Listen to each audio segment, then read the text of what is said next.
Hello my crafters and starlights, and welcome back to my channel. Over the past few weeks, I've noticed that my subscriber count is increasing more and more each day. So before we dive into this video, I wanted to share some things with you all. So recently I realized that I wanted to just do more than just tutorials and story times on this channel. I think I want to make like true crime and history kind of videos just to spread the word, I guess, but it's also something that I am deeply interested in, especially true crime. And now that I feel like my channel is becoming one of my safe spaces, I'm getting more comfortable on putting myself out there more and expressing myself. The fact that I'm influencing, inspiring, or even making someone happy brings me a lot of joy, and I love seeing your reactions to my videos in the comments. And to those of you who are new, hi, my name is Janaya, and I'm an 18-year-old entrepreneur with my business name being Naya Nova. Even though my channel name is Starlit Nova, I just thought I wanted to add like a little magic touch to it. And that's just a brief introduction of me. If you want to learn more about me, just go to my very first video on this channel. I'll put the link in the description so you can go view that. And those are my updates for today. Please be sure to like this video and subscribe to this channel and turn on the notification bell so that you never miss a video. Now let's go on to today's video.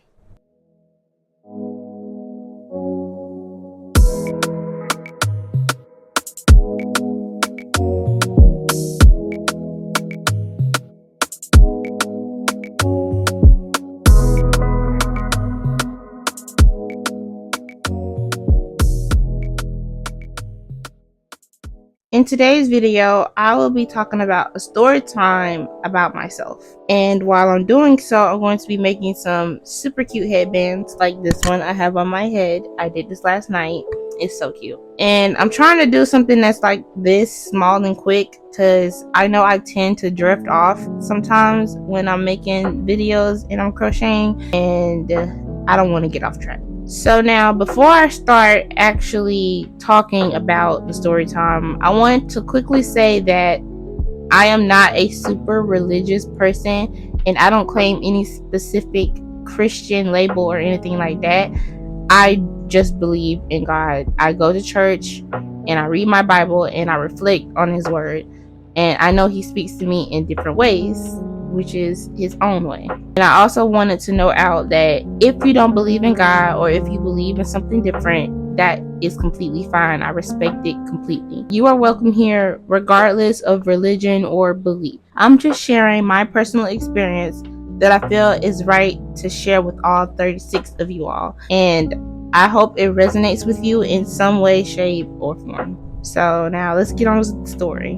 Alright, I had to go ahead and chain my headbands. I had to start my chains because I'm not going to be able to talk and keep up with how many chains that I'm doing. So onto the video. So I started going to church on October 26, 2025, and I have been to church before. It wasn't my first time going. I went to church a couple of times when I was younger. The last time I went to church, I might have been 12 or 13, maybe even 11 and 10, I don't know. Last Tuesday, we had some sort of event at the church that I go to, and it was basically just to celebrate Thanksgiving because we couldn't do it the day of. Everybody's going to be with their families, everybody's going to celebrate in their own way, all that good stuff. And towards the end of the event, I cried. I'm not going to say that I'm ashamed to admit that, because I know that crying in church is okay. I just wanted to emphasize on that part. I cried, like almost bawled my eyes out. Actually, I think I did kind of bawl my eyes out because my eyes and my nose and stuff was just like really, really red, and but the thing was, this wasn't like a sad cry or an overwhelming cry. It was kind of like something in my mind just clicked at that moment. And at that moment, I knew God was talking to me. and he was telling me something that I needed to hear. Like, I really did need to hear it. For me, the whole message that he gave me was about character, healing, and letting go. And to me, God did not sugarcoat anything he wanted me to hear. He gave me a raw truth that I didn't know I needed. And the things the pastor explained, they were associated with the message that I feel like God gave me that night. It explained your actual character, the way your heart works, the way you treat people, and the way you respond even when you're hurting. And sitting there listening, I realized something about myself, something that I used to beat myself up about, and it's something that I thought made me flawed. To put it out there, like I explained in my video that I gave my story times about school, I'm a very kind person.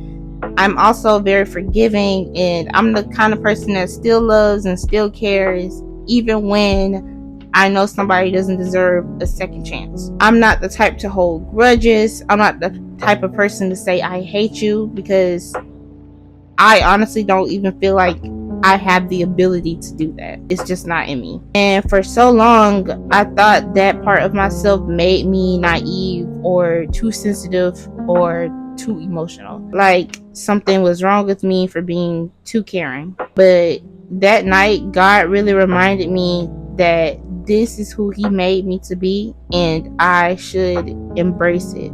The crazy thing is, this wasn't the first sign that God had gave me. When I started my spiritual journey and trying to get close to God, the first book I read in the Bible was the book of John. Not 1 John, 2 John, 3 John. I mean, like John.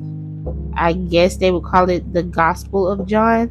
I don't really know what they call it, but I just know it was the book of John. It was the book of John. And in this book tells us about how Jesus died, and Jesus's, say that 5 times fast. It basically talks about Jesus's crucifixion. Lord have mercy. It basically talks about how Jesus was crucified and his journey on the way there. And also in this book, Jesus helped people see who he truly was and what his character really was: real, soft, patient, and forgiving. He forgave those who hurt him, and even people who didn't like him, and people who didn't even deserve it. Regardless of who you were, he showed kindness and compassion towards you no matter what. And he didn't let the actions of other people change his heart and change what he was set down there by God to do. I couldn't remember what verse really spoke out to me in the book of John, but I ended up finding it some kind of way because I remember I highlighted it. But the verses were John 1:2, John 8:32, and John 14:27. After reading those chapters of John and then hearing the message months later after I read it, it was like God was telling me something. It was like he was telling me, you're not weak. You're not soft in any bad way. This is exactly how I designed you. And that gave me comfort. So now this part I'm going to explain to you all without revealing too much about the whole situation. This story I'm going to tell is the reason why I was crying. For many years, I have not had the best relationship with my biological father. There has always been distance and arguments and hurt feelings. Just moments with him that made me feel unseen or ignored completely.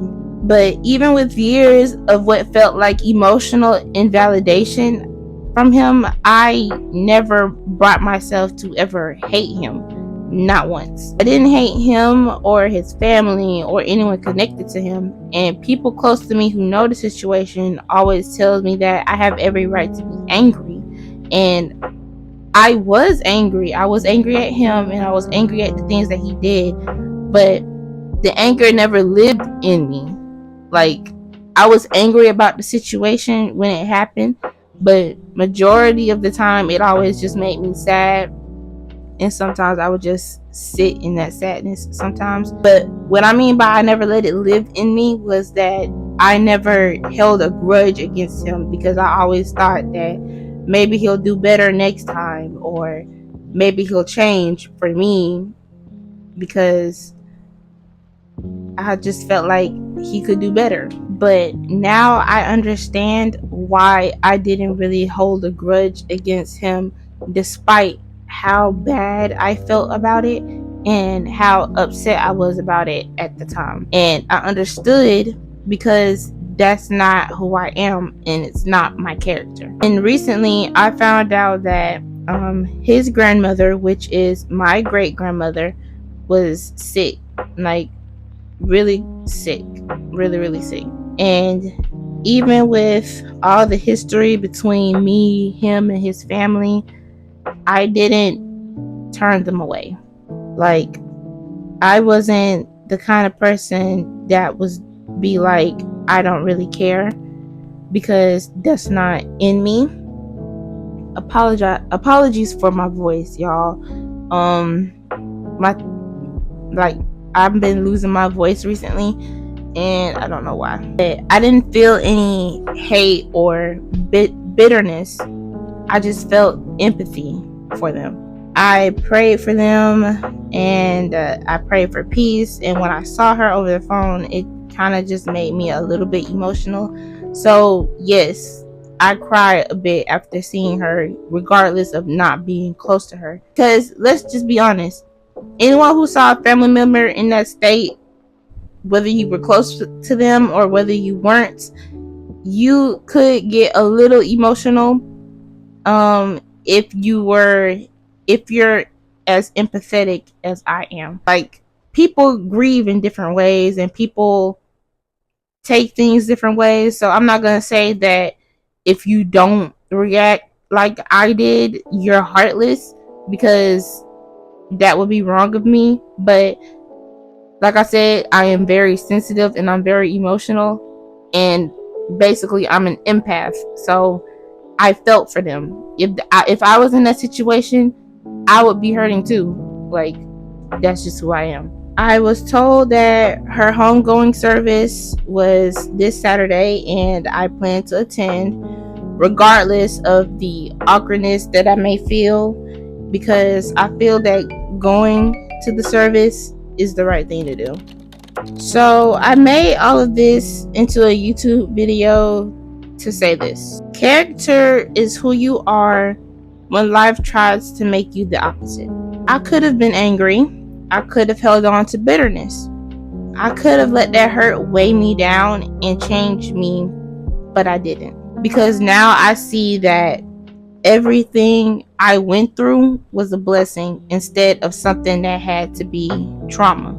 It's listed as trauma, but I'm not letting that word control how I feel about it, because I realized I was doing that. I no longer look at it as trauma, more like a life lesson for the future me and to other people going through the exact same situation. And if you made it this far into the video, I want you to hear me clearly. I'm going to put this down, even though I'm not done with it yet. I'm going to put it down so I can be face to face with y'all. So if you made it this far into the video, I want you to hear me clearly. You are not what happened to you. You are not the pain you experienced. You are the strength you chose to grow from it. And whether your story is similar to mine or completely different, your character is being shaped every single day, not by the moments that break you, but by the way you rise from those moments. And I know it's hard, and it feels like you can never get over it. Like, you're hurt so bad that it feels impossible to fix. Some days you feel alone or misunderstood, and it seems like nobody sees the heart that you had, but God sees your heart. He sees you, and He sees what you're going through. The people you love see it. The genuine people you surround yourself see it. So if no one told you today and you need to hear it, I see it, and I love you. I really do, regardless of not really knowing you. I love you enough to sit here, crochet in my room on a random Monday, and pour out something personal about me because I wanted to reach to somebody who needed it. Okay, so hopefully this is my last time re-recording this. I've had to record this 5 times. So yeah, okay. If you ever felt too sensitive, too forgiving, or too emotional like I did, I hope this video made you feel seen. I hope you felt what I felt when I was in church that night. That warm peace that says you're okay, you're growing, and that you're becoming who you were meant to be. My prayer for you today, if you wish to listen and accept it, is that you learn to see your softness as strength and not your weakness.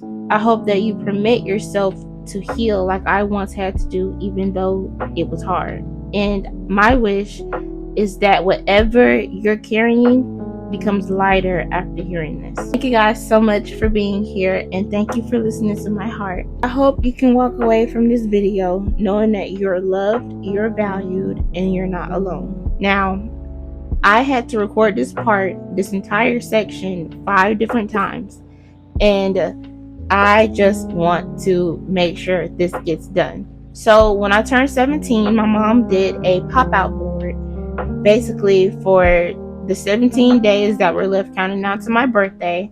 A special piece of advice was in each of the cups, and I put them in this jar after selecting them. But like I said, I have already picked out a note for you guys to hear, and it's just not saving. So the message is, the world is yours to conquer. So that's what it is. So hopefully it saves this time. Anyways, thank you guys so much for watching this video. If you were able to relate to this in any way, shape, or form, feel free to comment down below on how you felt about the topic. Also, reminder, do not forget to hit that like and subscribe button and the notification bell so that you never miss a moment on this channel ever again. Have a peaceful and blessed day, and see you all in the next video.